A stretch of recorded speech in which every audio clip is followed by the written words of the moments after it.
was on a particularly chill November morning, the kind in which London seems to shiver beneath its own fog, that I first heard the unusual sound which would set into motion the most perplexing case of my medical and investigative career. I had risen early, as was my habit, and was enjoying a quiet breakfast of tea and toast when a sharp knock at the door disturbed the gentle murmur of Baker Street. It was not the ordinary urgency of a letter carrier, nor the routine call of a familiar client. There was a certain hesitancy in the knock, as though the visitor feared both my presence and the very act of knocking itself. Holmes, who had been seated at the fireplace in his dressing gown, peering intently at a microscope slide, barely glanced up. "Watson," he said, without any expression that would betray curiosity, "prepare yourself. I have a feeling this morning will not conclude with ordinary matters."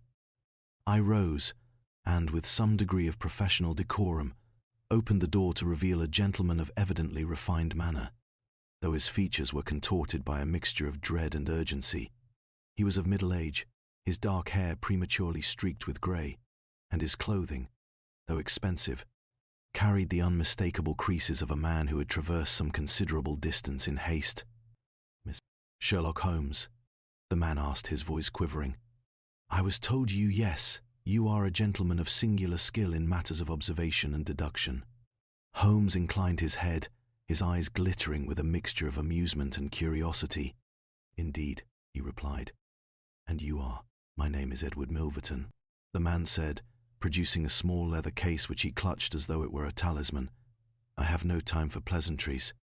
My family is in danger, and Scotland Yard, well, they are at an impasse." Holmes waved his hand dismissively, inviting him in. "Pray take a seat. And Watson, you will note every detail this gentleman may present us with something most peculiar." As Mr. Milverton seated himself, I observed him closely. The faint tremor in his left hand, the pallor of his cheeks, and a peculiar scent of cigar smoke mixed with lavender, which suggested both nervous excitement and a desire to mask it. Holmes, of course, noted these observations at once, though he was careful not to share them openly. "It concerns my daughter," Milverton began, his voice now steadier but tinged with a shadow of fear.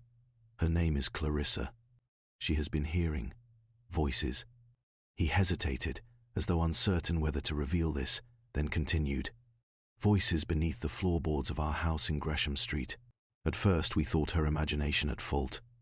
But then," he drew a deep breath, "then my wife vanished. She left no note, no clue, save for the hollow sound that began in the night, the whispering that no one else can hear."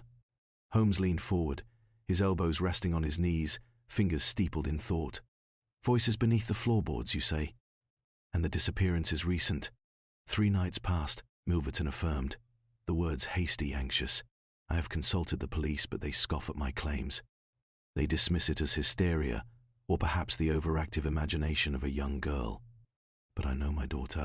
She is neither timid nor fanciful. There is truth in her accounts." Holmes allowed a silence to hang in the room, one which seemed to stretch time itself.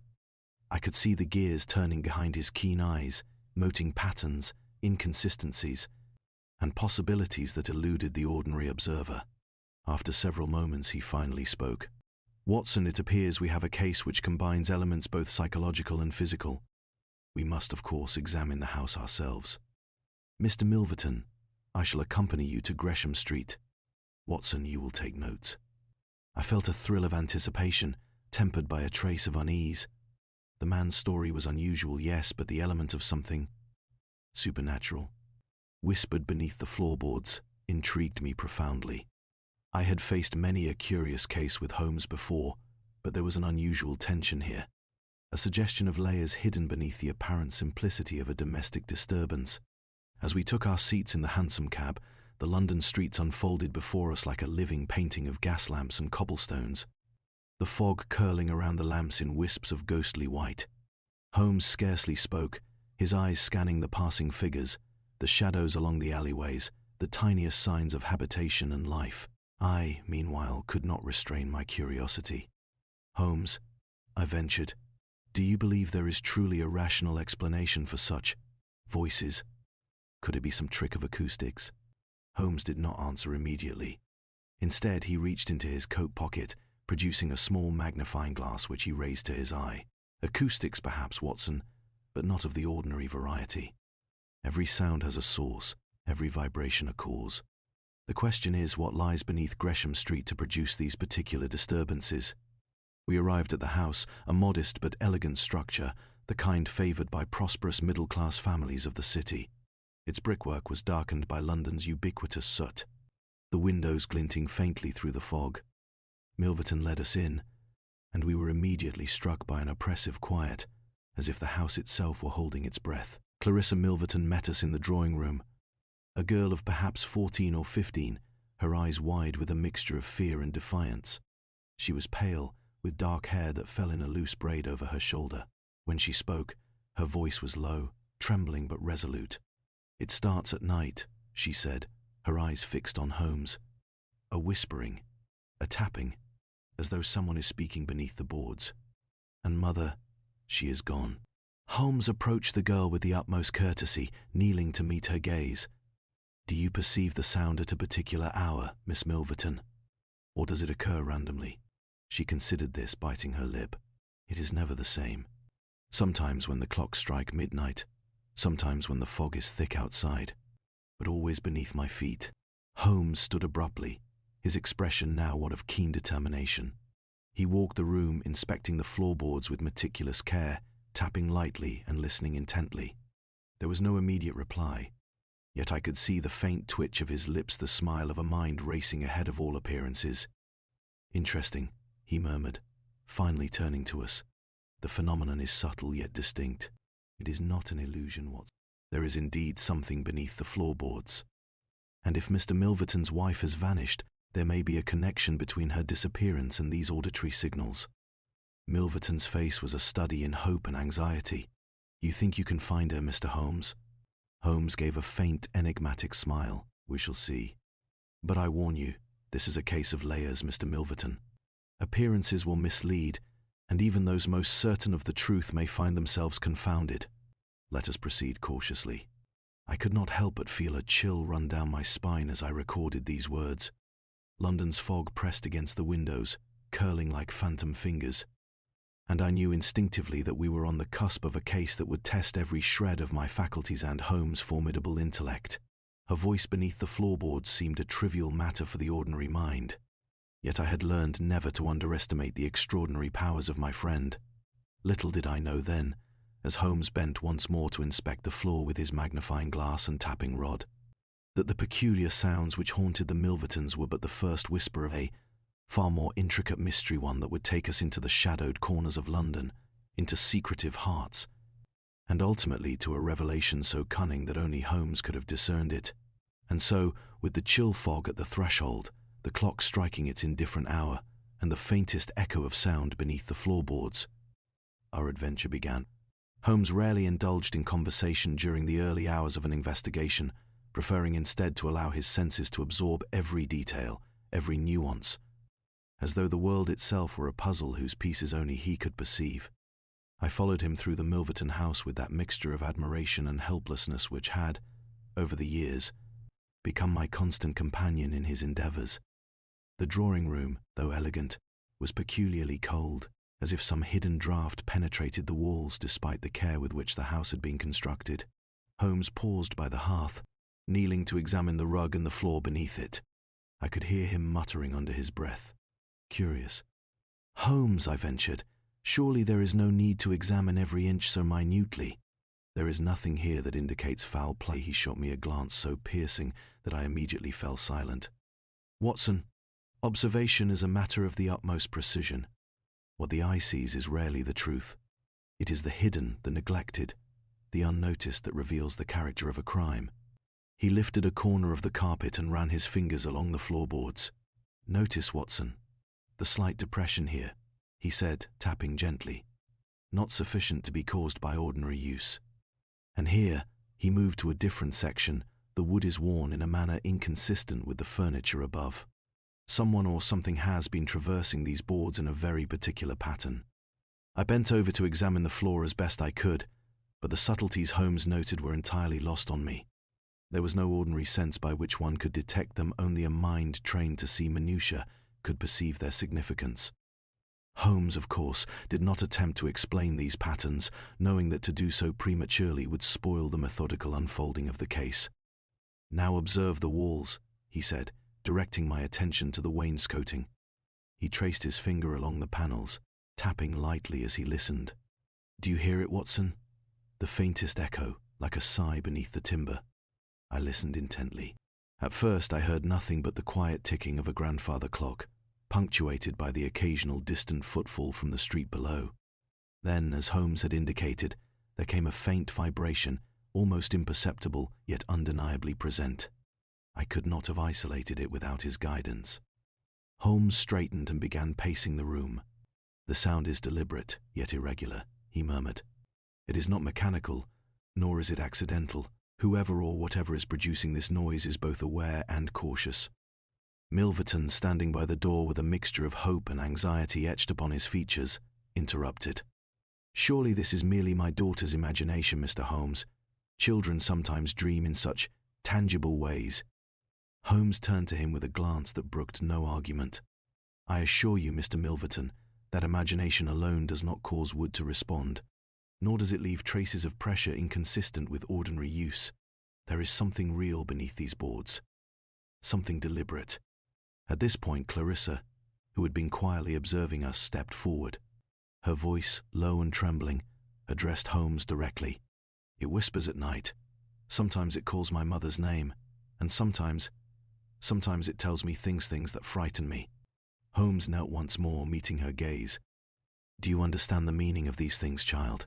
She shook her head. "No, sir. Only that I must listen." Holmes rose and motioned for me to follow him into the adjoining study. Here, the disturbance seemed less pronounced, but a meticulous examination revealed anomalies that would have escaped any ordinary observer. The dust upon the floor was not evenly settled. It clung to certain areas, and had been disturbed in others, as if some small figure had crept across the room in secret. Holmes began tapping on the floorboards with the handle of his magnifying glass, listening carefully. "Note the intervals," he said. "They are not random. There is a pattern, a cadence, though subtle. Someone is sending messages beneath the boards, or at the very least marking the ground with movements intended to communicate something to another observer." "Messages, Holmes?" I asked, incredulous. "Surely you do not suggest a spy is hiding beneath the floorboards of a suburban London house?" Holmes allowed a faint, sardonic smile to touch his lips. "Do not be so quick to dismiss the possibility, Watson. The ordinary mind is rarely capable of conceiving the extraordinary methods some employ. A skilled adversary need not rely on conventional means. Subtlety is often the most effective disguise." Our attention was drawn then to a faint odorant, earthy, musty scent that lingered in the corners of the study. Holmes sniffed delicately, eyes narrowing. "Curious. This is the scent of damp timber, yes, but also of something faintly metallic. Gunpowder, perhaps, or some mineral often associated with chemicals. It is minor, but significant. Whoever has been beneath these boards has left traces, intentionally or not." I scribbled furiously in my notebook, attempting to capture the intricate observations of my friend, aware that I would later be asked to relay these details with precision to the wider world. Yet even as I wrote, I could not help but feel a growing sense of unease. There was a method to this mystery that defied ordinary logic, and Holmes' relentless focus suggested that the danger or revelation lay closer than any of us suspected. Holmes returned to the drawing room, crouching once more by the floor where the sounds were most pronounced. He ran a thin wire along the cracks between the boards, listening with rapt attention. "Ah," he murmured at last. "Here is the key, a hidden cavity, narrow, concealed beneath the joists. One could, with sufficient skill, hide messages or even an object here, and the irregularity of the tapping indicates that this has been used recently." I leaned closer, my curiosity nearly overcoming my better judgment. "Holmes, do you think it possible that the disappearance of Mrs. Milverton is connected to this cavity?" Holmes straightened abruptly, eyes gleaming. "I do not merely think it possible, Watson. I consider it highly probable. But we must proceed with caution. To disturb the cavity prematurely may alert whoever is responsible, and we must observe their methods as much as their results. Now, we must explore further dimensions of the house. There are layers here, subtle yet deliberate, that will reveal themselves only if we are patient and meticulous. Milverton, who had been silent until now, ventured a question. "And my daughter, Mr. Holmes? What shall we do for her in the meantime?" Holmes regarded him with a mixture of gravity and his usual cold precision. "For the child, protection. For the house, observation. For ourselves, vigilance. And for you, Mr. Milverton, hope tempered by reason. London is filled with shadows, yet there is always light for those who look carefully enough to find it." As we departed the study, leaving Clarissa to the care of a concerned servant, I could not suppress a shiver. The house seemed to close in upon itself, the shadows lengthening unnaturally in the dim gaslight. Holmes, as ever, was undisturbed, yet I felt that beneath his composed exterior there was the same electric anticipation that had always preceded a revelation of singular brilliance. The first layer of the mystery had been peeled back, revealing only further complexities.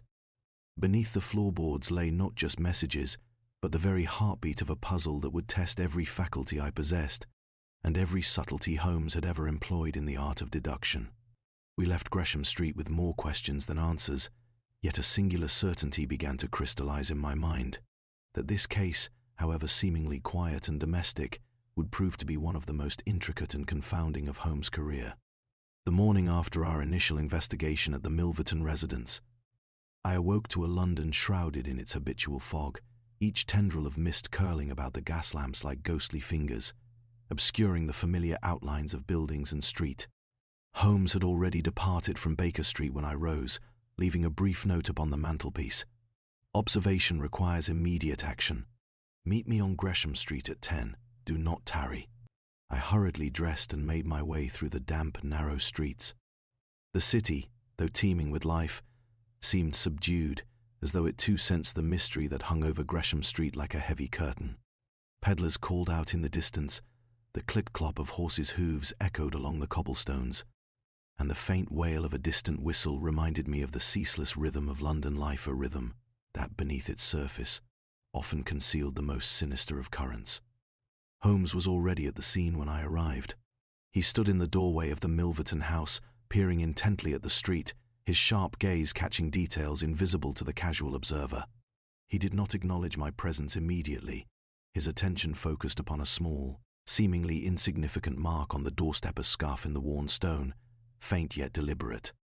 "Watson," he said finally, "observe how the scuff extends slightly to the left, indicating the weight of an object recently dragged. Notice the subtle residues in the mortar joint sand, a trace of metallic powder. This suggests a heavy item has been moved, and perhaps a small tool has been used to manipulate the floorboards beneath." I bent closer, squinting through the fog. "It is barely perceptible. Are you certain of its significance?" Holmes' lips quirked into a faint, sardonic smile. "Every detail is significant, Watson. The ordinary mind sees what it expects, not what is present. Now, follow me. We must ascertain who frequents this street, who enters and leaves the houses at odd hours, and whether any observers might have noticed peculiarities the Milvertons themselves have overlooked." We began by questioning neighbors, a tedious but necessary exercise in gathering the raw material of deduction. Mrs. Langley, a stout widow who occupied the flat opposite the Milvertons, was the first to speak. She peered from behind her lace curtains with suspicion, wringing her hands as though the very act of speaking might summon some malevolent presence.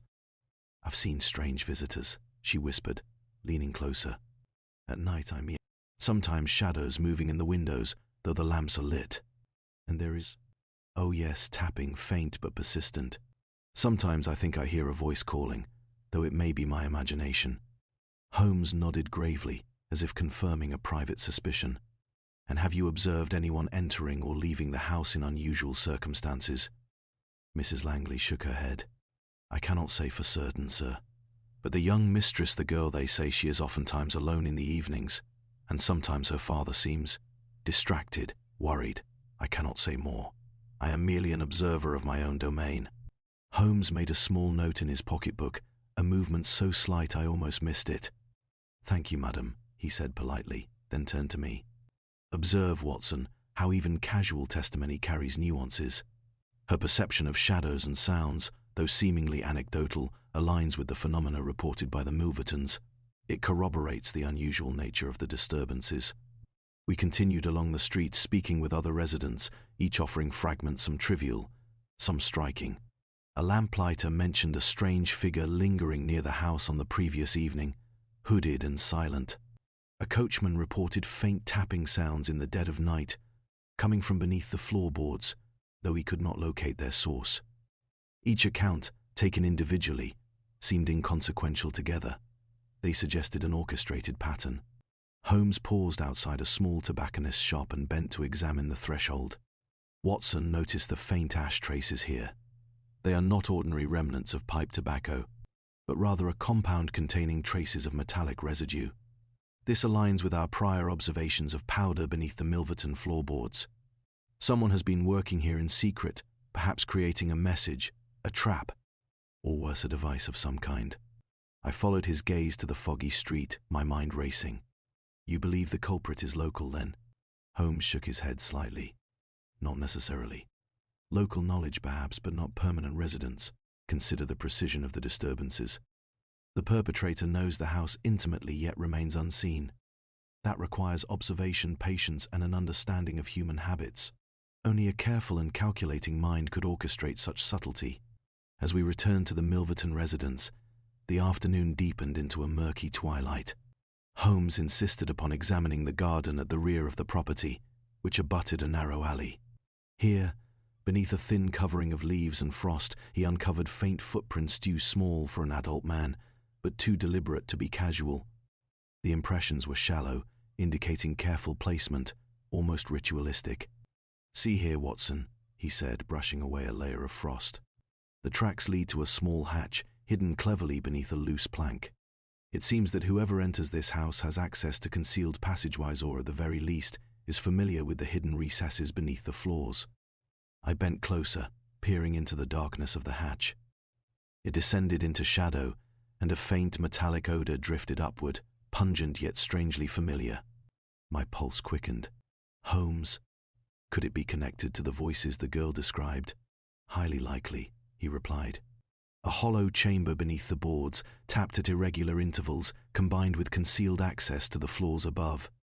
Whoever is responsible has been sending signals or perhaps leaving instructions, coded in the movement of floorboards or in sound patterns. We are only beginning to understand the method of this machinery, if I may call it such. Milverton's anxiety, which had grown steadily since our first visit, became nearly palpable. He grasped Holmes' arm. Please, Mr. Holmes, my wife, she cannot be lost. Tell me you will find her. Holmes regarded him with his customary calm detachment, yet there was an unmistakable intensity behind his eyes. Patience, Mr. Milverton. We shall recover your wife, but only by understanding the logic of her disappearance, not by hasty pursuit. The criminal or adversary relies upon the disorder created by fear and speculation. Our task is to remain composed, observe carefully, and follow the clues wherever they lead. As we left the garden, Holmes paused and looked back at the house. The gas lamps flickered, casting the windows into sharp relief against the encroaching fog. He was silent for several moments, then turned to me. Watson, I have already begun forming a theory, though it is far too early to confirm. There is a connection between the sounds beneath the floorboards, the hidden hatch, and a presence in the immediate vicinity of Gresham Street. This presence is intelligent, methodical, and patient. We must next ascertain whether any external forces, neighbors, passers-by, or hired hands have unwittingly observed the perpetrator. We returned to Baker Street under a sky heavy with fog, and Holmes once again retreated into his study with magnifying glasses, diagrams, and notes. I sat near the fire, recording the day's events, yet I could not dispel a creeping unease. The case, seemingly confined to a single house, now appeared to reach outward into the shadows of the city itself. It was clear to me, as I wrote by the dim glow of the fire, that this was no ordinary domestic disturbance. There was method, design, and subtle cruelty at play. And if Holmes' expression was any indication, the pattern, once fully revealed, would be as intricate as the finest lacework of human cunning. Thus concluded the first stage of our inquiry. Observation of the scene and its immediate surroundings, the gathering of testimony, and the detection of subtle signs invisible to all but the most practiced eye. Yet, even at this early point, I could sense that the true complexity of the mystery lay in the interplay between what is seen and what is hidden, between sound and silence, between fear and reason. And I, Loyal chronicler though I was, could only follow Holmes into this shadowed labyrinth, hoping that the voice beneath the floorboards might ultimately speak the truth, rather than the lies it had so carefully concealed. It was a raw morning when we returned to Gresham Street, the fog hanging like a dense curtain across the pavement, obscuring even the nearest gas lamps. Holmes, as always, had risen early, his mind restless and keen with anticipation. I followed him with a mixture of apprehension and curiosity, knowing that the case, already intricate, would soon take its first truly human turn. Scotland Yard, upon learning of our investigation, had dispatched one of their inspectors to the Milverton residence. He was a man of considerable confidence, Inspector Harrow by name, with a broad moustache and a demeanour suggestive of a man who trusted the solidity of routine above all else. He welcomed us with a handshake that was firm but distracted, his eyes constantly flicking toward the drawing room, as though he half expected to see the culprit still lurking behind the furniture. "Ah, Mr. Holmes, Dr. Watson," he began, his tone brisk and assured. "I understand you have been conducting your own observations. I must say, the Yard believes we are close to resolving this matter. The evidence points clearly to one individual, and the girl's imagination aside, I am confident this is merely a domestic dispute." Holmes inclined his head slightly, his expression unreadable. "Indeed, Inspector. Pray do tell me the identity of this alleged suspect." Harrow cleared his throat. "A man of the name of Simon Grange, a handyman employed briefly by the Milvertons last month. He was dismissed for minor thefts, though nothing severe. Several neighbours reported hearing him linger near the house, especially in the evenings. He has since disappeared, though we believe he remains nearby, possibly seeking to reclaim some advantage or exact revenge." Milverton paled at the name. "Grange. I remember him. He was insistent, yes, and odd, but I never thought him capable of such things. My daughter, she did not mention him. Could he truly be responsible for my wife's disappearance?" Holmes, as usual, refrained from offering immediate judgment. Instead, he began a meticulous inspection of the house once more, focusing on areas we had previously examined. Every floorboard, every shadow, every faint odor received renewed attention. He crouched by the floor near the drawing-room window, tapping lightly with his magnifying glass handle. "Notice, Watson, the points at which these disturbances are concentrated. Observe that they do not correspond with the areas Grange would have most easily accessed. In fact, if he were responsible, the signs would be more clumsy, more obvious. The precision here suggests a mind of subtle calculation, not one motivated merely by mischief or petty revenge." Inspector Harrow, observing this, frowned slightly. "Surely you do not intend to argue against the evidence, Holmes? We have reports of his presence near the house, his sudden departure coinciding with the disturbances, and the knowledge that he resented his dismissal." "It is elementary, sir." Holmes' eyes, however, glinted with a cold amusement. "Elementary, yes, but elementary for those who see only the surface. True understanding requires examination beyond the obvious. A man of Grange's temperament would not take such pains to produce measured sound beneath floorboards. Nor would he understand the subtlety required to manipulate the very structure of the house without detection. No, Inspector, while he is convenient, he is scarcely the architect of this orchestration." I could see Harrow bristle, and for a moment the room was filled with the tension of two opposing minds, one confident, one supremely analytical. I felt the familiar awe that accompanied Holmes' manner, even when I understood only part of the reasoning behind it. Holmes motioned me aside and whispered, "Watson, note the shadows beneath the window sills. See how the dust has been displaced not by ordinary passage, but by the deliberate placement of small weights likely to trigger a subtle mechanism. Grange is clumsy, ordinary. The precision here is the work of someone far more methodical." Harrow, overhearing only the last phrase, scoffed. "Mechanism, Holmes. You imply that this is some form of device rather than a man's handiwork." Holmes said nothing immediately, but his eyes remained fixed on the floor, calculating silently. "Indeed, and it is precisely the presence of such subtlety that renders Grange an unlikely culprit.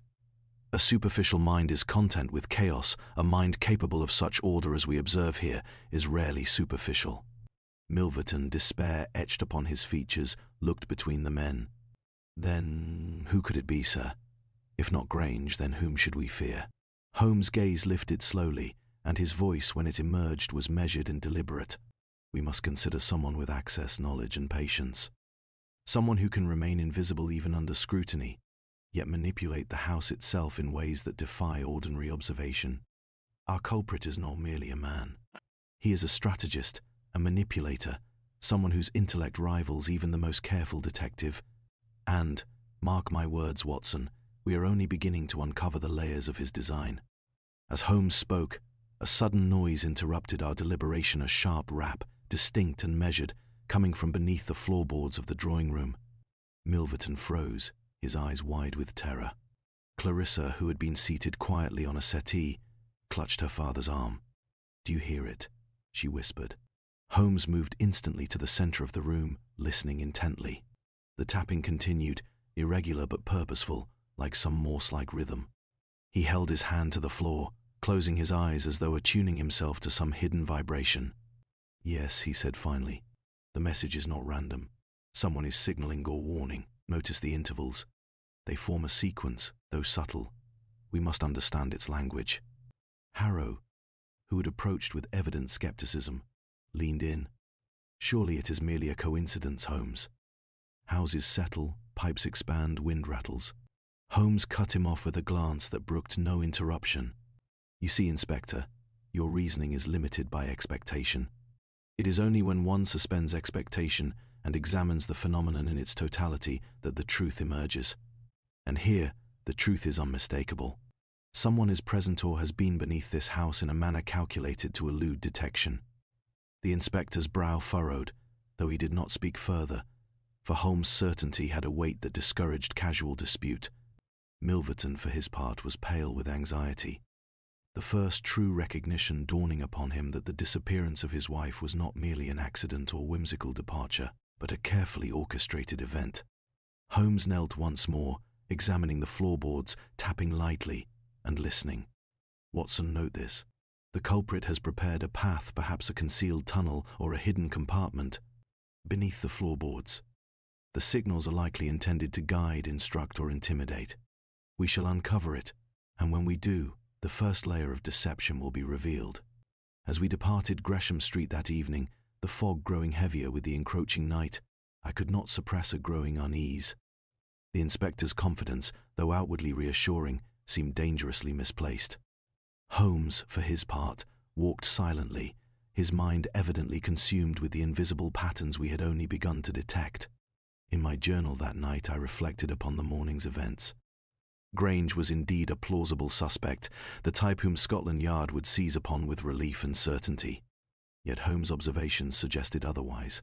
The precision of the disturbances, the subtle manipulation of the environment, and the deliberate signals beneath the floorboards indicated a mind far more cunning and deliberate than a mere dismissed handyman. And so I realized with a mixture of awe and dread, we had arrived at the first true turning point of our inquiry. An apparent suspect was a convenient misdirection, a false trail designed to mislead the authorities. Holmes, as always, had already glimpsed the inconsistencies invisible to others. The real adversary, I sensed, remained unseen, calculating and patiently orchestrating a game that none but Holmes might fully comprehend. The days that followed Inspector Harrow's confident assessment were perhaps the most restless I had yet observed in my friend Holmes. While London carried on in its fog-bound rhythm, with hansom cabs rattling over cobblestones and street vendors shouting in the distance, Holmes remained entrenched in the Milverton residence, examining every conceivable aspect of the house. His focus was unrelenting, and I, despite my own medical duties and growing exhaustion, was compelled to follow him, chronicling his extraordinary faculties with a mixture of awe and unease. It was in the drawing room once more, that curious room haunted by faint vibrations and whispered sounds, that Holmes discovered what I might term the first truly pivotal clue, a detail so subtle that it would have escaped all but the most acute observation. I had been seated at a writing desk, attempting to catalogue our previous discoveries, when Holmes, crouched by the floorboards, called softly, "Watson, see here." I rose and approached, my eyes straining to follow his keen examination. He held a small splinter of wood in his hand, pale against the dim glow of the gaslight. The grain of the timber bore fine scratches, almost imperceptible, which Holmes traced with the tip of his finger. "Notice, Watson, the directionality of these scratches," he murmured. "They run in a diagonal pattern, deliberately angled. Now observe the adjacent board." I bent closer. Indeed, there were faint markings there as well, but I could see no discernible pattern. Holmes' eyes, however, seemed to penetrate layers invisible to me. "These scratches," he continued, "are not accidental. They are the byproduct of a tool, yes, but also a messenger sequence, a map, perhaps, or a guide. Now consider Inspector Harrow's assertion. Simon Grange, a man dismissed for petty theft, responsible for these disturbances. The scratches indicate intelligence and patience. Grange, from all accounts, is impulsive, careless, and unimaginative. He lacks the capacity for subtlety." I nodded, though my mind struggled to keep pace. "Then you believe these scratches are intentional communication?" Holmes' lips curved into a faint, sardonic smile. "Indeed. But observe this, Watson. There is a flaw in the narrative that must be addressed. If Grange were responsible, these scratches would be coarse, random, inconsistent, yet they are meticulous. The spacing, the depth, the angle, they suggest a mind accustomed to methodical planning." He returned the splinter to the floor and pressed gently, tapping the adjacent boards. A faint echo arose, a vibration that seemed almost musical, subtle yet deliberate. Holmes listened intently, eyes closed, as though attuning himself to some hidden frequency. "Do you hear it, Watson?" he asked at last. I leaned closer. The tapping was faint, irregular, but distinctly purposeful. It carried a cadence, almost a rhythm, like the heartbeat of the house itself. Holmes stood abruptly, eyes alight. "The key, Watson. The key lies not merely in the disappearance of Mrs. Milverton, but in these boards themselves. There is an inconsistency in the placement of disturbances, a deliberate misdirection intended to implicate Grange. Someone wishes us to focus on the ordinary, while the extraordinary occurs just beneath our notice." I felt a shiver run down my spine. The idea that a criminal might intentionally mislead even the authorities and Holmes himself was both exhilarating and terrifying. Holmes crouched once more, producing a thin wire from his coat pocket. With delicate precision, he slipped it between two boards, listening to the subtle vibrations. "Yes, the cavity is not uniform. Sections have been altered, reinforced. Whoever is responsible has taken care to modify the environment itself, leaving only hints that will confound the casual observer." He rose and turned toward me, his expression now grave, almost philosophical. "Watson, what we see is not always the truth. What we hear is not always the reality. And what we presume to be evidence is often a deliberate deception. Grange is a convenient scapegoat, one chosen because he is known, easily vilified, and readily feared. But the real adversary is patient, intelligent, and cunning beyond the ordinary." I struggled to absorb the implications. "Then, what should we do, Holmes? If Grange is innocent, we have no suspect at all, and yet someone is clearly manipulating the house, the signals, and the Milvertons themselves." Holmes nodded slowly. "Precisely, Watson. And therein lies the elegance of the design. The perpetrator relies upon misdirection, confidence in superficial appearances, and the expectation that fear will lead observers astray. Our task is not to chase the obvious, but to uncover what has been deliberately hidden." At that moment, a soft noise distinct from the tapping beneath the floorboards caught my attention. A faint shuffle, like the movement of fabric, or a slight disturbance of air, emanated from the corner near the fireplace. Holmes immediately froze, his head tilting slightly as though listening to some sound inaudible to me. "Someone or something is observing us," he whispered. "Note the subtle draft near the wainscoting. The paneling has been slightly displaced. This is not the work of Grange, nor of any ordinary intruder. This is intentional, yet cautious. The perpetrator wishes to remain unseen while monitoring our investigation." He moved to the wall, examining the panel with meticulous care. Using a small, slender tool, he carefully tested the edges, pressing lightly. A faint click resonated, a mechanism expertly hidden. Holmes stepped back with a faint smile. "Watson, the truth lies not merely in the floorboards, but in the architecture of concealment. The house itself has been modified to create signals, messages, or traps. Whoever did this is no ordinary criminal. They are a strategist, an architect." I could not suppress a low whistle of astonishment. And all this time the inspector and the neighbors, They see only a petty thief, a dismissed handyman. They are blind to the true design. Holmes' eyes glinted with satisfaction. Indeed, Watson, we are 3 steps ahead of them, though still far from the full picture. Note carefully the scratches, the vibrations, the displaced panels.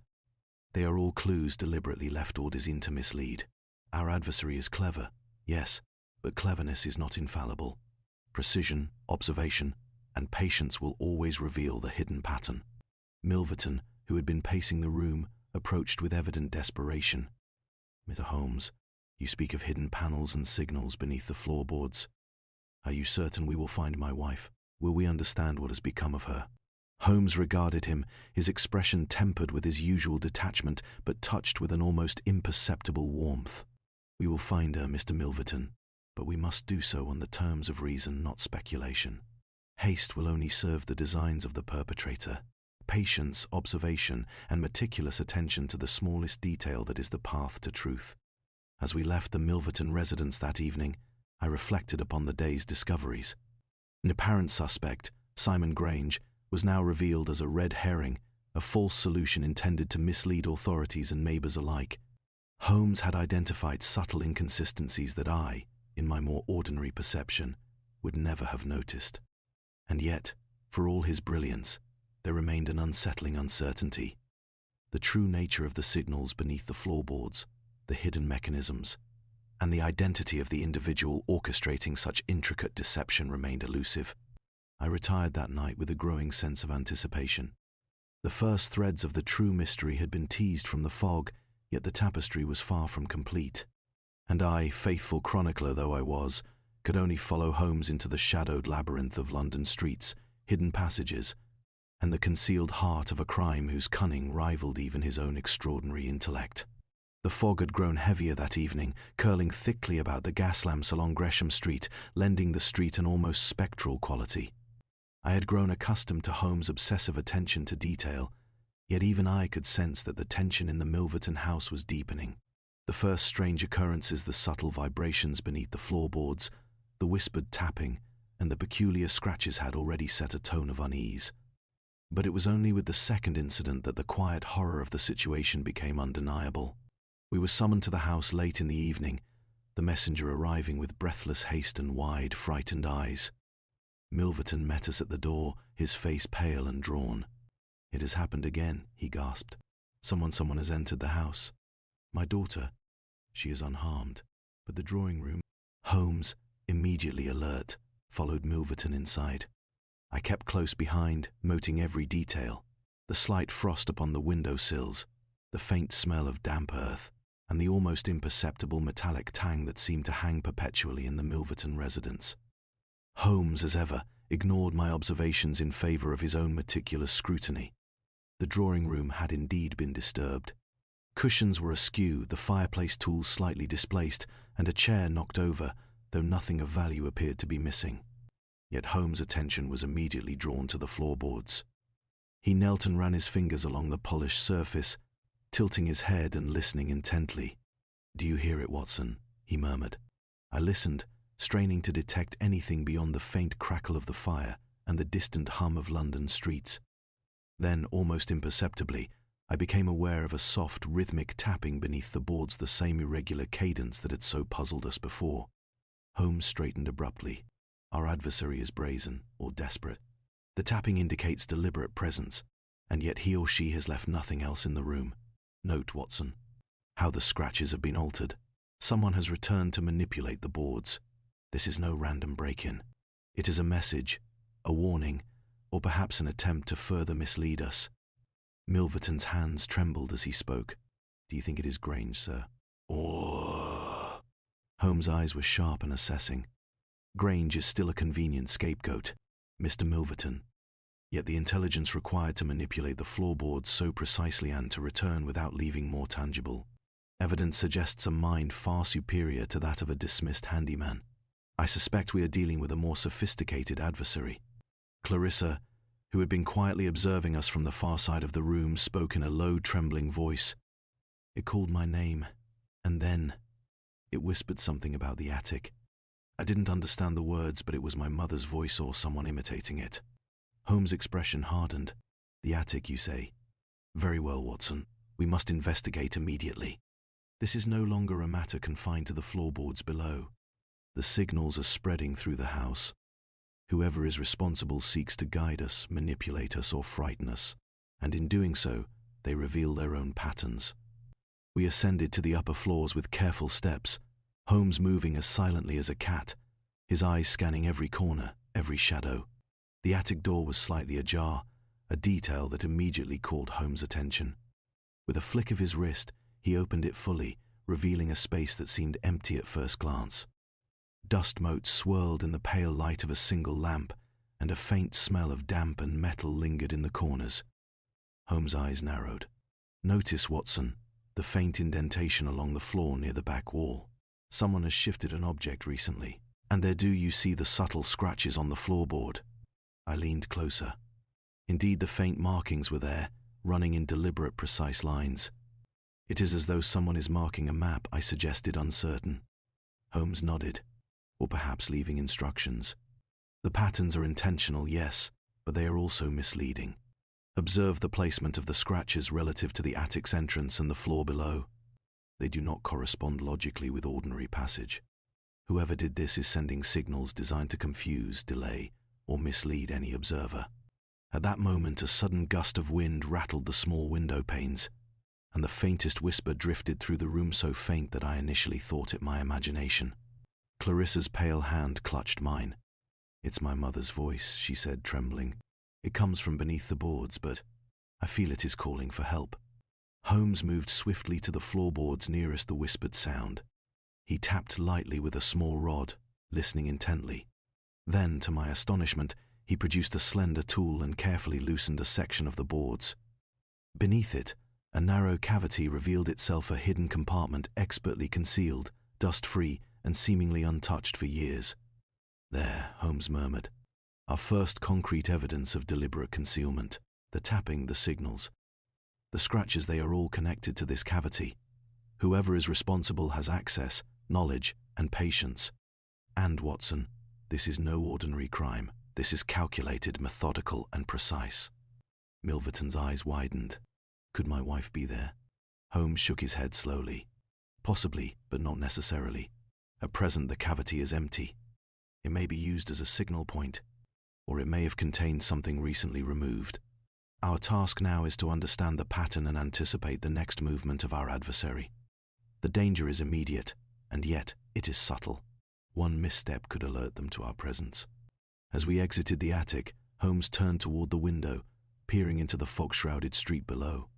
"Watson, the second incident has confirmed my suspicions. The house is a chessboard, the floorboards and hidden cavities are squares, and our adversary is playing a deliberate game. The disappearance of Mrs. Milverton, the tapping, the scratches, they are all pieces in this game. We must now anticipate the next move." Later, as I sat by the fire at Baker Street, recording the events of the evening, I could not shake the feeling of unease. The second disturbance had elevated the stakes. This was no longer a mystery of mere curiosity or petty criminality. There was intelligence at work, planning and calculating, using fear as a tool and misdirection as a shield. Holmes, as ever, remained 3 steps ahead, yet I sensed that even his remarkable faculties would be tested to their limits in the days to come. And so the case deepened, the fog of London outside pressing against the windows like a silent witness.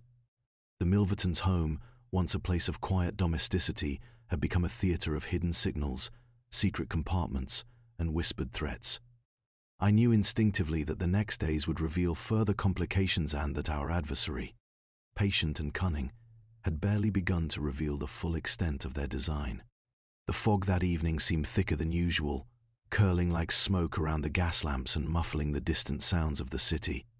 London itself felt subdued, as though it had bent its attention toward the Milverton house, waiting for the next twist in a drama hidden behind closed doors.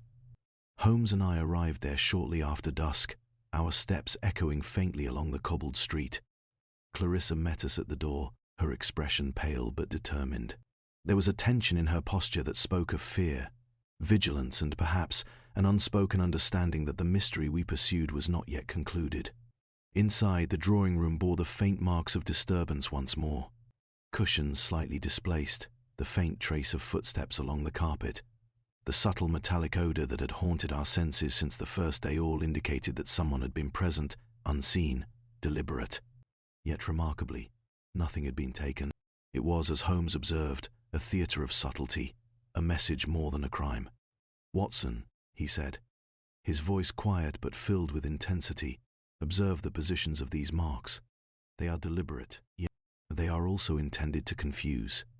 Someone wishes us to believe that the intruder is unskilled, motivated by base desires, when in fact the work exhibits intelligence, patience, and control." I followed him as he examined the floorboards, tapping lightly with the handle of his magnifying glass. "Every movement is calculated," he murmured. "The scratches, the vibrations, even the displaced objects, they are all part of a pattern. And yet, within the pattern lies deliberate misdirection." It was at this moment that a new visitor arrived, a man whose presence immediately commanded attention. He was tall, well-dressed, with sharp eyes and a controlled manner. Inspector Harrow had informed us of his arrival in a prior note. One Mr. Leonard Carr, a local carpenter who had previously undertaken work in the Milverton house. His demeanor suggested confidence, and there was a faint arrogance in the way he surveyed the room, as if he already assumed guilt where there was none. "I understand there have been disturbances," Carr said smoothly, his voice measured, his hands clasped behind his back. "I have come to assist. It seems unfortunate that such events should unfold in a respectable home." Holmes' eyes narrowed, though his expression remained calm. "Indeed, Mr. Carr, and we are most grateful for any information you may provide. Tell me, have you noticed anything unusual in your prior visits to this house?" Carr's eyes flickered ever so slightly, a micro-expression that passed almost imperceptibly. "Only that the house's old floors creak, boards settle. I cannot speak to imagined disturbances or whispered voices." Holmes, however, was already observing another detail of faint, irregular scuff near the threshold of the drawing room, one that seemed to correspond to Carr's manner of stepping. He crouched slightly, tapping the floor. Curious, a trace, perhaps unintentional, of metal along the heel. "Watson, notice the distribution height is inconsistent with ordinary wear. One wonders if Mr. Carr has recently been in contact with metallic implements, tools perhaps, which might leave such traces." Carr's gaze followed Holmes, but he betrayed no discomfort. "I assure you, sir, any tools I carry are standard for my trade. I would never." Holmes allowed the interruption to hang in the air, saying only, "Tools, yes." And yet, these marks were produced deliberately, by someone with access to the house. It is a subtle detail, Watson, but one that may mislead the unwary. As we continued the investigation, it became evident that Inspector Harrow had taken Carr's presence as confirmation of a solution. The man's familiarity with the house, his ready demeanor, and his proximity to the events made him a convenient suspect in the eyes of the authorities. Harrow, as always, was quick to seize upon appearances, relying upon assumptions rather than deduction. Holmes, however, was unperturbed. He moved among the shadows of the room, examining the floorboards, tapping, listening, and noting the subtleties that would escape any ordinary observer. "Our adversary," he murmured to me, "relies upon the assumption that we will be distracted by the obvious. They plant false trails. They manufacture evidence that seems incriminating, and they anticipate the reactions of investigators. Carr may appear guilty, but the signs point elsewhere." I felt a pang of frustration, both at the apparent simplicity of the police and at my own inability to discern the hidden truth.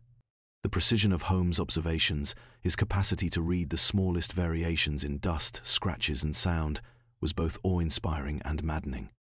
Clarissa, who had been unusually quiet, approached me, her eyes wide. "Doctor, I am frightened. I hear the tapping again, and sometimes a voice calls my mother's name. I do not know who it is, but it feels intentional. I feel it is watching, guiding." Holmes, overhearing, nodded slightly. "Yes, child. The signals are deliberate, and they are psychological as much as physical. Our adversary understands fear and uncertainty. They seek to manipulate, to control through subtlety, and in doing so they reveal a pattern.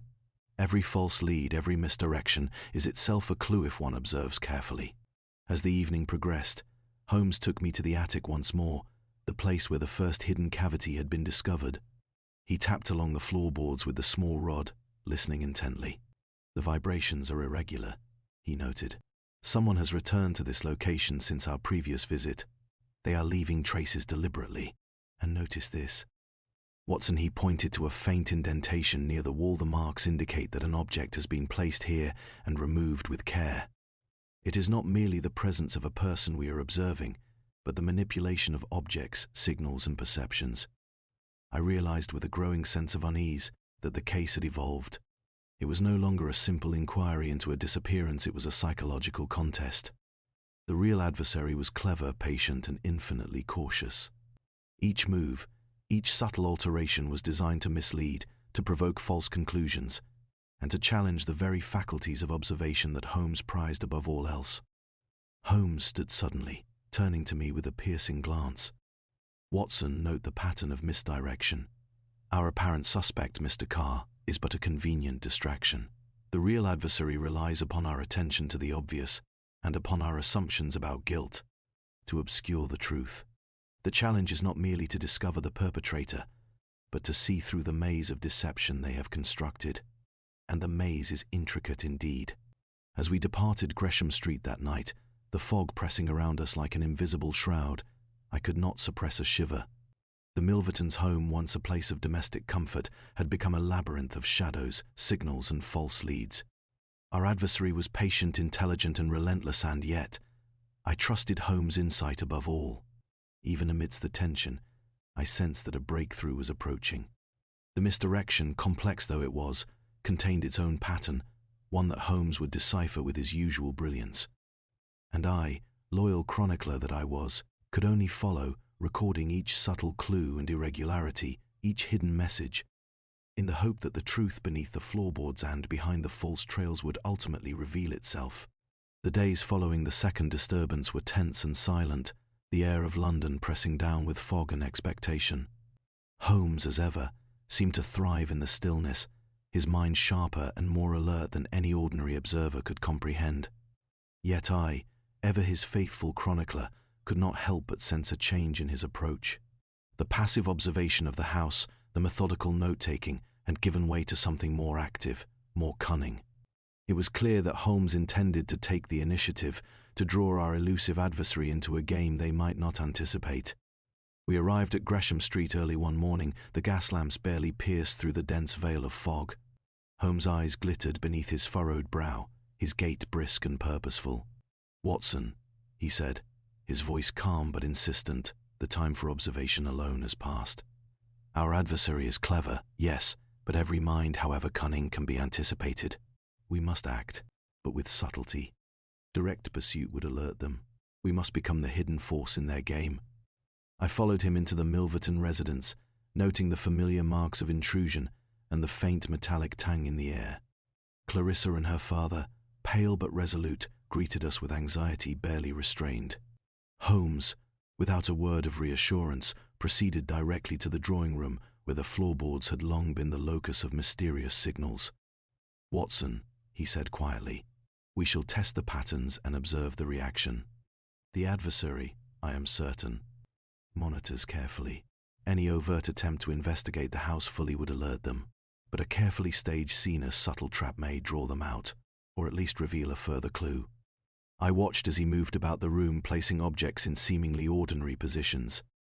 A cushion slightly askew on the sofa, a chair deliberately angled toward the fireplace, a small inkpot subtly displaced on the writing desk. Then, with precise care, he tapped lightly along the floorboards with a thin rod, listening intently. The faint vibrations beneath the boards were almost imperceptible, but Holmes' expression shifted with every irregular pattern. "It is as I suspected," he murmured. "The signals have changed since our last visit. Someone has returned. They are testing, probing, and attempting to mislead, but their intelligence betrays them. The sequence of taps contains subtle errors. A mind focused too intently on misdirection leaves itself vulnerable to detection." Holmes moved to a corner of the room and pulled from his coat a small, unassuming box. "We shall employ a minor deception," he explained to me, his voice low. "This box contains a series of instrument stools capable of producing vibrations similar to those already present beneath the boards. By introducing these artificial signals, we may provoke a reaction, a revealing adjustment, or even an appearance by the adversary. It is a psychological trap as much as a physical one. I felt a mixture of admiration and apprehension. Holmes' ingenuity never ceased to astonish me, but the thought of deliberately engaging with such a cunning adversary was unsettling. "And you believe this will work?" I asked. Holmes' eyes gleamed. "I believe it will reveal further information." "Observe, Watson." "The adversary relies upon observation of others' movements. They anticipate responses, expect certain reactions. By introducing controlled variables, we may force them into a revealing misstep."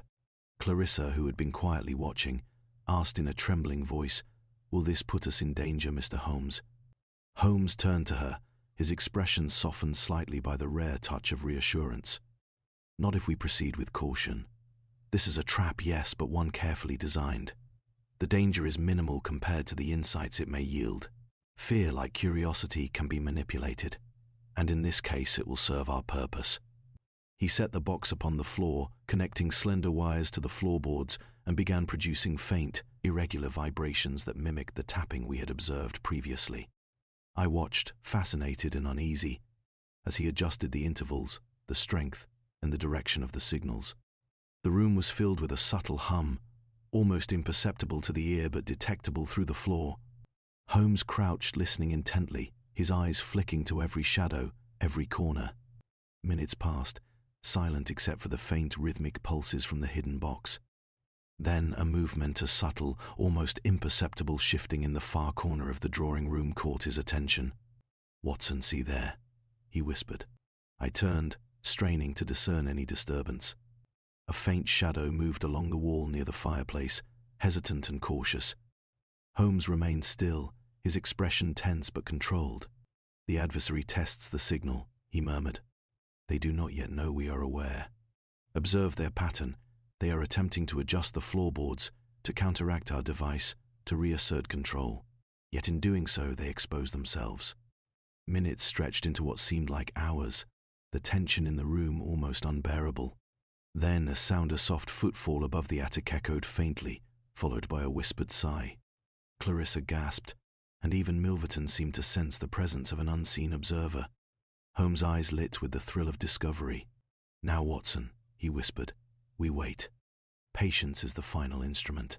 Every adversary, however clever, is guided by habits, expectations, and a need for control. By controlling the environment, we compel them to reveal a portion of their plan. And once revealed, no misdirection can hide the truth entirely." I remained tense, my pulse quickened by the knowledge that we were deliberately provoking a criminal mind. Yet, even in my apprehension, I marveled at Holmes' audacity. The trap was as much intellectual as it was physical, a contest of subtlety and anticipation in which only he could remain entirely composed. Hours passed, and the fog outside thickened, curling about the house in quiet menace. Then, finally, the faintest creaker board shifting in the corner alerted Holmes. He moved silently, his movements precise, controlled, and imperceptible. I followed at a distance, noting every detail: the position of the furniture, the shadows, the faint traces of dust disturbed by the intruder. Holmes paused, listening intently. "Patience, Watson, and now we observe." From the corner emerged a figure, slight, cautious, and almost imperceptible in the dim light. They moved with the care of someone accustomed to secrecy, adjusting floorboards and responding to the artificial signals with precise movements. Holmes remained motionless, barely breathing, as the intruder unknowingly revealed themselves, interacting with the trap we had laid. "Do you see it, Watson?" he whispered, his eyes gleaming with triumph.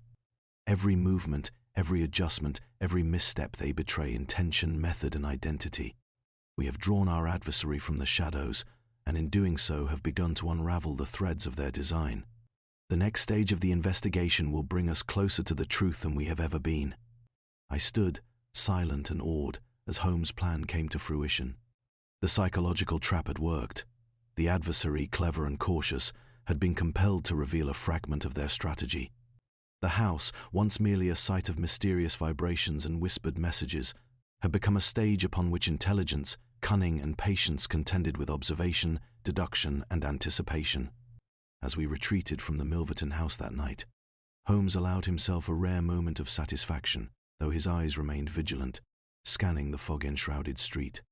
"Watson, the trap is set, the adversary partially revealed. But this is only the beginning. The final act, when all is unveiled, remains ahead. And mark my words, it will test our faculties as never before." The morning was unusually crisp, with the fog that had long enshrouded Gresham Street thinning into a pale London sunlight. Yet despite the apparent calm outside, the tension within Baker Street and the Milverton residence was as taut as a drawn bowstring. Holmes, having spent the night in contemplation and preparation, moved with a quiet determination, his mind evidently racing through labyrinth of clues, misdirections, and hidden signals we had amassed over the past weeks. We arrived at the Milverton residence with a purpose.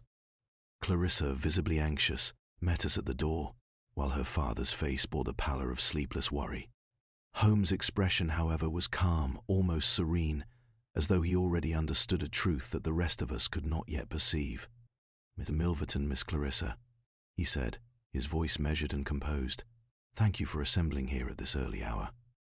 We shall resolve the matter that has so confounded both the authorities and ourselves. Every hidden signal, every vibration beneath the floorboards, every misdirection we have encountered today, the threads shall be gathered and the truth revealed." I noted, as always, the quiet authority in Holmes' tone, the precision in his manner, and the almost theatrical care with which he drew our attention to each detail. There was, I realized, a sense of inevitability in his movements, as if the unfolding of this revelation were as certain as the rising of the sun. Holmes began with the most conspicuous elements, the floorboards, the scratches, and the tapping signals. He demonstrated, for Clarissa and her father, the irregularities we had previously noted, showing how certain scratches indicated deliberate movement rather than accidental wear. "Notice, Miss Clarissa," he said, "how the scratches beneath the floorboards are not random, but follow a sequence designed to guide, mislead, or provoke. They are the work of someone not merely with access to the house, but with intelligence and patience sufficient to manipulate our perceptions." He paused, and then with a flick of his hand, revealed the small hidden cavity in the attic. "Here is the physical manifestation of the misdirection. A cavity long concealed, maintained to produce signals and, if necessary, to provide concealment. It is empty now, yes, but its presence demonstrates intent, planning, and methodical execution." I could see Clarissa's eyes widen as she comprehended the extent of the manipulation. Milverton, for his part, seemed to grasp the enormity of what Holmes had uncovered, though his expression was one of despair tempered with cautious hope. Holmes then turned to the more subtle psychological elements of the case, the misdirection and red herrings. He spoke of Simon Grange, the dismissed handyman, presenting the evidence that initially seemed to implicate him, but then carefully dismantling it. "Grange is an easy target for suspicion," Holmes explained. "He is known, visible, and convenient. Yet the precision, subtlety, and intelligence evident in the disturbances could never originate from a mind so limited. Grange was a convenient distraction, nothing more." Next, Holmes addressed Leonard Carr, the carpenter who had seemed guilty to some observers. He demonstrated how Carr's movements, knowledge of the house, and proximity to events had provided the illusion of culpability. "Even those who appear most incriminated are but pieces of a carefully constructed tableau," Holmes said. "Our adversary anticipates not only our movements, but our assumptions, our fears, and our expectations. Every apparent clue is designed to mislead. The mind behind this crime is 3 steps ahead, using misdirection as both shield and weapon." Then came the most crucial revelation, the identity and motive of the true adversary. Holmes gathered us in the drawing room, the air charged with anticipation. "The individual responsible is not Grange, not Carr, nor any ordinary intruder," he said. "The mastermind behind these disturbances is one whose intelligence, patience, and subtlety exceed all others. One who has observed, calculated, and manipulated events with a precision designed to confound even the most careful observer." He paused, allowing the suspense to build, before continuing. "Consider the pattern of signals, the placement of scratches, the manipulation of objects, and the hidden cavity. Consider also the psychological pressure exerted on the Milvertons, the careful use of fear and expectation. All of these point to one conclusion. The perpetrator is someone intimately familiar with the house, with access to both its physical and psychological vulnerabilities. And, most crucially, someone with a personal motive, intertwined with the family itself. Clarissa gasped, and Milverton's face grew pale. Holmes' eyes, sharp and relentless, fixed upon them with his usual intensity. The adversary is Mrs. Milverton's own cousin, one who long envied the family's fortune and influence. A subtle manipulator, skilled in stealth and aware of our every move, she orchestrated the signals, designed the hidden cavity, and employed the apparent intruders as tools of misdirection. Her aim was twofold: to terrify, to destabilize, and ultimately, to secure advantage for herself. I could scarcely believe what I was hearing. The notion that the adversary had been so close to the family, that the menace had originated from within their own circle, seemed almost impossible. Yet Holmes' reasoning, demonstrated through the meticulous evidence he presented, was irrefutable. Every clue, every anomaly, every subtle detail fell into place with precision. Holmes then explained how he had used the artificial signals to draw her out, observing her reactions to the manipulated vibrations and discovering the inconsistencies that betrayed her true identity. Every step she took, every adjustment she made in response to our trap, revealed her intentions and her identity. Patience, Watson, observation, and the understanding of human psychology, these are the instruments by which we unveil deception. At last, Holmes addressed the final mystery of Mrs. Milverton herself. Her cousin, he explained, had hidden her in a distant country estate, under the guise of voluntary absence, in order to maintain the illusion of disappearance and heighten the family's vulnerability. The signals beneath the floorboards had been designed to instill fear, to provoke errors in judgment, and to obscure the true perpetrator. Milverton's relief was palpable. My wife, she is alive, and her cousin? Holmes nodded. Yes, she is alive, though her cousin's motives were nefarious and deliberate. The latter shall be brought to justice by the proper authorities. It is, of course, my hope that the law will address her actions with the severity they merit. As the family processed the revelation, I reflected upon the complexity of the case. The misdirection had been brilliant, the psychological manipulation subtle yet profound, and the solution, when finally unveiled, was a triumph of observation, reasoning, and the quiet power of patient deduction. Holmes, ever modest, dismissed much of the credit from himself, though I knew better. It was his intellect, his insight, and his unwavering attention to the smallest details that had brought the truth into the light. And yet, despite the satisfaction of resolution, I could sense that Holmes was already turning his mind to the next mystery, the next puzzle, the next challenge hidden in the fog-bound streets of London. For in him curiosity, intellect, and the pursuit of justice were inexhaustible, and no misdirection, however cunning, could long remain beyond the reach of his extraordinary mind. The streets of London seemed almost serene as we departed the Milverton residence that morning. The fog had lifted, leaving the city bathed in a pallid autumnal sunlight that reflected off the wet cobblestones. Yet, beneath the calm, one could still feel the tremors of recent events, the tension, the fear, and the unsettling knowledge that cunning malice had been so close to the heart of a family in the very centre of London. Clarissa Milverton, her countenance now suffused with relief, walked beside her father, whose pallor had softened into a cautious optimism. Though their eyes reflected gratitude, there lingered the faint shadow of lingering anxiety, the kind which only those who have gazed directly into the abyss of manipulation and deception could carry. Holmes walked ahead of us, his gaze ever alert, observing the minutiae of the city as if he expected the fog to conceal another mystery behind every corner. I, of course, walked silently, my mind still turning over the events of the past weeks. The revelation of Mrs. Milverton's cousin as the mastermind behind the disturbances had been as shocking as it was logical.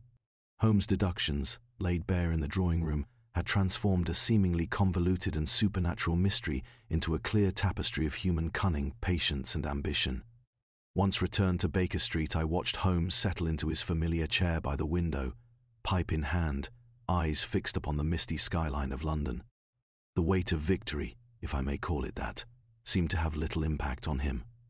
Instead, he appeared contemplative, as if the case had provided him more questions than answers, an intellectual feast rather than a conclusion. "Holmes," I said, breaking the quiet, "it seems almost miraculous how you unravelled it all. Every false lead, every misdirection, every trembling whisper beneath the floorboards, how could you discern the truth amid such a labyrinth of deception?" Holmes, eyes still distant, allowed a faint smile to flicker across his features. "Watson, the world is full of deceptive appearances. Most men, and indeed most investigators, rely upon instinct, prejudice, and assumption. The clever adversary exploits these traits. But observation, deduction, and an understanding of human psychology allow one to see through the veil. The beauty of this case, as with all my cases, lies not in the violence or the fear, but in the intricate interplay of intellect and deception. One observes patterns, tests hypotheses, and eventually the truth reveals itself not by chance, but through methodical reasoning." I nodded, though I felt an inkling of humility in attempting to comprehend the extraordinary faculties my friend displayed. "And the Milverton family, are they secure now?" Holmes inclined his head slightly. "Yes. Mrs. Milverton has been safely retrieved, and her cousin's schemes have been revealed to the proper authorities. Yet, one must always remember, Watson, that the mind which plots so meticulously will always leave behind traces of thought, subtle patterns that may not immediately be evident. One must remain vigilant, even when the immediate threat has been neutralized." I reflected upon this, understanding that Holmes' warnings were not mere caution but an acknowledgement of the subtle, pervasive nature of human cunning. The cousin had orchestrated a maze of signals, psychological manipulation, and misdirection that had nearly eluded even our scrutiny. Yet Holmes' methodical approach, his patience, and his uncanny attention to the smallest detail had allowed him to reconstruct the intricate plan, piece by piece. As the afternoon wore on, Holmes turned his attention to his violin, producing a low, contemplative melody that seemed to fill the room with the lingering tension of unsolved mysteries, even as we had concluded this particular one. I sat at my writing desk, attempting to chronicle the events, the clues, the subtle manipulations, and, most importantly, Holmes' extraordinary deductions. There was, however, a moment of quiet humor. As Holmes adjusted a small object on the mantel, he glanced at me with a sardonic smile. "You see, Watson, while the human mind can be deceived by subtle manipulation, it can also delight in the unveiling of truth.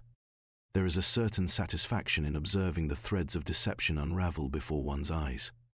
I could not help but smile in return, though my own mind still reeled from the intricate web we had navigated. The fear, the whispers beneath the floorboards, the misdirection and red herrings all had been resolved, yet the experience left one profoundly aware of the intelligence required to both deceive and discern. Later, as the evening descended upon London, Holmes and I shared a quiet supper. He spoke little, but when he did, it was in measured philosophical tones. "Watson, cases such as this one are a reminder of the duality of intellect, the capacity for both creation and deception, for ingenuity and malice. One must always remain vigilant, and yet one must also appreciate the elegance of a mind capable of such design, even when it is misapplied." I raised my cup in silent acknowledgement, understanding that this was both a reflection upon the case and a window into Holmes' own contemplative nature. He did not view the adversary merely as a villain to be punished, but as a mind to be understood, a puzzle to be solved. It was this approach, I realized, that elevated his work above mere detective work into the realm of intellectual artistry. The night deepened, and the fog returned to the streets of London, curling about the lamp-posts and alleys with the same quiet menace that had accompanied us since the first day of the case. Yet within Baker Street there was calm, a sense of resolution tempered by vigilance. The Milvertons were safe, their fears addressed, and justice ensured. The intricacies of deception had been revealed, and the methods of the adversary laid bare by Holmes' extraordinary faculties. As I retired to my room, I reflected upon the strange, haunting beauty of the case. It had been a contest not of brute force, but of intellect, not of opportunity, but of subtle, deliberate design. The hidden floorboards, the whispered signals, and the misdirection all served to challenge our faculties and illuminate the extraordinary powers of deduction possessed by my friend. Holmes, seated by the window, eyes fixed upon the fog-shrouded city, seemed already absorbed in contemplation of the next mystery. Yet for now we had prevailed. The danger had been averted, the truth revealed, and justice served. And as I closed my journal for the evening, I felt the familiar mixture of awe, admiration, and quiet satisfaction that always accompanied a case resolved by Sherlock Holmes, the man whose intellect was as formidable as it was unfathomable, and whose brilliance, though often disconcerting, brought clarity, justice, and insight to the most perplexing enigmas of our time. The early morning in London was serene, almost deceptively so. The fog that had long embraced the city had receded to wisps, curling gently about the chimneys and the distant spires, leaving the streets damp but calm. Yet, within the walls of 221B Baker Street, there was a different atmosphere, one of quiet contemplation, punctuated by the soft scratch of my pen and the faint strains of Holmes' violin, which seemed to echo the lingering tension of our recent adventure. Holmes sat in his familiar chair by the window, pipe in hand, eyes fixed upon the street below as if he were watching not only the city, but the very currents of human behavior that flowed unseen beneath it. I had spent the morning chronicling the final stages of the Milverton case, my mind still turning over the intricacies of the signals beneath the floorboards, the subtle misdirections, and the extraordinary patience required to unmask the adversary. "Watson," Holmes began without preamble, his voice quiet yet deliberate. "It is often said that the criminal mind is an aberration, a deviation from reason. Yet in this case, as in many others, I am reminded that cunning, patience, and intellect exist in equal measure on both sides. The adversary's actions, though morally corrupt, were intellectually elegant. It is this elegance that demands our attention and respect, even as we condemn the motives behind it." I looked up from my notes, captivated not only by his insight but by the rare philosophical tone in his voice. "You mean, Holmes, that we can admire the method even while denouncing the act?" Holmes inclined his head slightly. "Precisely. Human ingenuity is neither inherently virtuous nor corrupt. It is a tool. The moral aspect is separate from the intellectual one. In the Milverton case, we observed a mind capable of subtlety, foresight, and manipulation. The challenge, as always, is to match such intellect with observation, deduction, and the patience to let the truth emerge without haste or presumption. I could not help but reflect upon the practical applications of this principle as I had seen it enacted over the past weeks. Every detail of the house, the scratches, the hidden cavity, the floorboard vibrations was a testament to both malice and precision. Holmes, through careful observation, had reconstructed the puzzle piece by piece, and yet he had done so with a respect for the adversary's intellect, viewing the challenge as a contest of reason rather than merely a moral battle. Holmes' gaze shifted toward me, his eyes glinting with a hint of that sardonic humor I had come to recognize as characteristic of his reflective moments. "You, my dear Watson, are often puzzled by the ease with which the mind can be deceived by appearances. Yet it is precisely because deception is so pervasive that patience and method are invaluable. We do not rely upon luck or conjecture. We rely upon observation, deduction, and an understanding of human behavior in its manifold forms." I nodded, though I felt the familiar pang of inadequacy. Holmes' reasoning seemed almost effortless, while my own mind still struggled to grasp the subtle cues he had so easily perceived: the faint metallic scent, the irregular vibrations, the psychological manipulation of fear and expectation. Yet it was precisely this disparity that had drawn me to him, that had inspired me to chronicle his cases with both admiration and humility. Holmes resumed playing his violin, a soft, contemplative melody that seemed to fill the room with reflection. "Watson, there is another lesson in this case, one that is more subtle yet equally important. Observe the adversary's use of misdirection. It is not merely a tool for deception. It is a test. Every false trail, every apparent clue challenges the investigator to question assumptions, to remain vigilant, and to think beyond the obvious. The mind that perceives without presumption is the mind that prevails." I wrote diligently, recording not only the events of the case but also Holmes' reflections, understanding that these were the insights that distinguished a mere chronicle from a true account of detective work. The subtleties of human behavior, the interplay of intellect and morality, and the quiet triumph of reason over fear, these were the elements that gave depth to our endeavors. Holmes paused, leaning back in his chair, and regarded me with a rare measure of gravity. "Watson, one must also recognize the limits of observation. No matter how vigilant, how discerning, or how clever, there will always be aspects beyond immediate perception. Our task is to minimize these blind spots, to test hypotheses, and to let logic guide our inquiries. Yet humility must temper intellect, for the human mind is capable of both brilliance and error." I reflected on the implications of this, realizing that Holmes' brilliance was inseparable from his discipline. His meticulous attention to detail, his patient reconstruction of events, and his unwavering reliance upon deduction had allowed him to unravel the complex web of misdirection in the Milverton case. Yet even he acknowledged the limits inherent in human observation, a lesson in both caution and prudence. The afternoon waned, and the light shifted in the room, casting long shadows across the familiar furnishings of Baker Street. Holmes continued to play, the strains of the violin weaving through the silence, punctuating the reflections we had shared. There was a serenity in his composure, a quiet satisfaction tempered by vigilance, as if the resolution of one case merely opened the door to the contemplation of the next. Finally, Holmes set aside his violin and spoke, his voice low, almost meditative.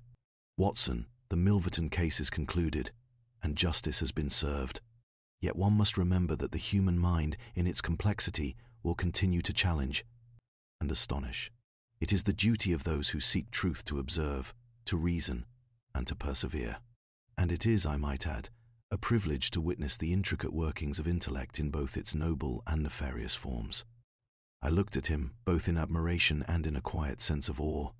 Holmes had revealed not only the mechanics of the case but the philosophical underpinnings of detective work itself. Observation, deduction, patience, and moral contemplation were intertwined in his approach, elevating the practice of detection to something resembling artistry. As evening descended upon London, and the gas lamps flickered to life in the misty streets, I reflected on the lessons of this extraordinary case. The adversary's cunning, the subtlety of the floorboard signals, and the careful orchestration of misdirection had tested every faculty of perception. Yet through it all, Holmes' intellect had prevailed not by chance, not by force, but through the careful application of reason, insight, and profound understanding of human nature. And I, faithful chronicler, understood that the Milverton case would remain, not merely as a record of crime and resolution, but as a testament to the extraordinary capabilities of the human mind, both for deception and for truth. The evening had fallen quietly upon London, a soft hush settling over the streets as the gas lamps flickered in the mist, casting elongated shadows that danced along the damp cobblestones. Baker Street was calm, almost serene, yet the weight of the past week's events lingered in the air, palpable in every corner of our rooms. Holmes sat by the window, the faint glow of the lamps outlining his profile, pipe in hand, his eyes distant and contemplative. I could not help but watch him, marveling at the restless brilliance that always seemed to simmer beneath his composed exterior. The Milverton household had been restored to a measure of peace. Mrs. Milverton had been safely recovered, the threat of her cousin's manipulations neutralized, and the household gradually returning to a semblance of normalcy. Yet the shadows cast by cunning, patience, and subtle malice could not be so easily erased. One could sense in the stillness the lingering traces of fear and the echoes of whispered signals beneath the floorboards, reminders of how close they had come to deception. Holmes spoke at last, his voice breaking the quiet with its usual calm authority. "Watson, the conclusion of this case offers lessons beyond mere detection. The human mind is capable of extraordinary duplicity and subtlety. Our adversary, though morally corrupt, demonstrated intelligence and patience worthy of admiration. It is a reminder that intellect in itself is neither virtuous nor nefarious. It is merely a tool, shaped by the character of its wielder." I nodded, reflecting upon the course of events. The Milverton case had been one of the most complex I had ever witnessed, not merely because of the hidden cavities, floorboard signals, or misdirection, but because it revealed the interplay between intellect, fear, and expectation. Holmes had navigated this labyrinth with patience, discipline, and extraordinary insight, reducing even the most intricate misdirection to a pattern of logic. "Indeed, Holmes," I replied, "it is remarkable how every subtle detail, the scratches, the tapping signals, even the movements of those who appeared guilty, was eventually accounted for. The mind that can conceive such deception is formidable, yet your reasoning proved superior at every turn." Holmes allowed a faint smile, almost imperceptible, to curve his lips. "Reason, Watson, is our most reliable ally. Observation and deduction, these allow one to penetrate the veil of appearances. Even the cleverest adversary leaves traces, inconsistencies, and patterns. One must only know how to observe and to interpret them. The Milverton case, with its labyrinth of misdirection, has been a particularly instructive illustration of this principle." I poured us each a cup of tea, the familiar ritual grounding the contemplation that filled the room. Holmes, as always, had little need for conversation beyond the essentials, yet his reflections were always rich with insight, offering glimpses into the method and philosophy behind his extraordinary abilities. "You see, Watson," he continued, "the measure of a case is not simply in its resolution but in the lessons it imparts. In the Milverton affair, we witnessed not only the orchestration of fear but the strategic use of psychological manipulation. The adversary sought to control perception, to guide attention, and to shape behavior through subtle cues, and in doing so they revealed themselves. For the mind that manipulates so carefully also leaves traces signs of its logic and limitations." I considered the implications of his words, realizing that this case, like so many before it, extended beyond crime into the realm of human nature.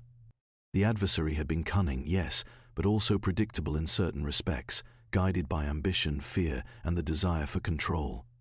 Holmes' genius lay not only in his observation but in his understanding of these deeper currents that shape action and intention. The evening deepened, and the lamplight softened, casting a golden glow over the familiar furnishings of Baker Street. Holmes leaned back in his chair, pipe in hand, gaze fixed upon the window. "Watson, it is remarkable how often truth lies beneath layers of deception, and yet, patience, reason, and observation are sufficient to unveil it. One need not rely upon chance, confrontation, or brute force. The mind, when disciplined, can achieve clarity even amidst complexity." I reflected upon my own role in the affair. Though I had chronicled events and offered assistance, it was Holmes' intellect that had charted the course, reconstructed the misdirection, and revealed the truth. And yet, there was something profoundly human in our collaboration, the loyalty, the trust, and the shared commitment to justice that underpinned every step of our journey through the labyrinth of intrigue. Holmes rose, setting aside his pipe, and approached the window. He gazed out at the city, the streets quiet, yet alive with the hidden currents of human ambition and cunning. "Watson," he said, his voice soft and now reflective, "there will always be mysteries, adversaries, and challenges. The city itself is a vast puzzle, filled with motives, secrets, and misdirection. One must remain vigilant, disciplined, and ever observant.